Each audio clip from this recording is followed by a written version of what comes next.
Welcome everybody to Favorites and Fails, where we talk about the things we like and don't like about the bikes we've been riding.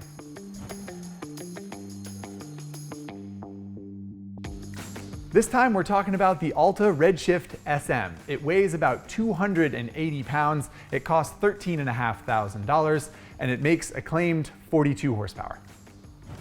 One favorite has got to be general performance. The Alta feels really fast. 42 horsepower might not sound like much, and it is limited to 80 miles an hour, but the 120 claimed foot-pounds of torque is a lot. And I know it's sort of apples and oranges to horsepower from gas-powered bikes and horsepower to e-bikes, but the bottom line is it feels pretty zippy. It's also really light. Under 300 pounds is a lot less than you'll see in usual showroom motorcycles, and it makes the 35-inch seat height much more approachable. A fail for this Alta has got to be the range. I know it's easy to pick apart e-bikes for range, but this 5.8 kilowatt hour battery on my commute means I can only go a little bit more than 30 miles, which isn't much. Recharge time on 120 volts is 6 hours, which isn't too bad until you compare it to 90 seconds at a fuel pump, so maybe don't compare it to that. This might be a little bit controversial, but I think a favorite has got to be the price. $13,500 is not crazy cheap, I know, but it's got nice components, WP suspension, for example.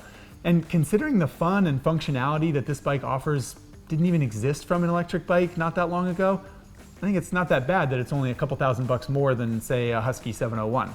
Plus, it's innovative. The subframe, for example, pure plastic. Pretty nifty.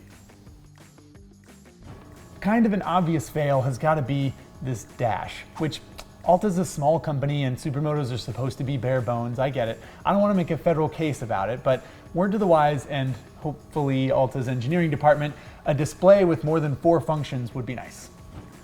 Then maybe my absolute favorite part of the Redshift SM, this front brake. It's a 320 millimeter rotor, but it's pinched by a fat 4-piston Brembo caliper that's radially mounted, and it is epic.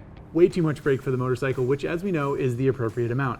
Any company that wants to know how a bike should feel when it slows down should ride an Alta SM. So, in summary, the Alta Redshift SM is essentially Silicon Valley's interpretation of a motorcycle. It's exciting, it's innovative, it's really, really fun to ride. Sometimes electric bikes are hard to compare on paper to conventional motorcycles, but if you do get an opportunity to try a Redshift, I highly recommend it.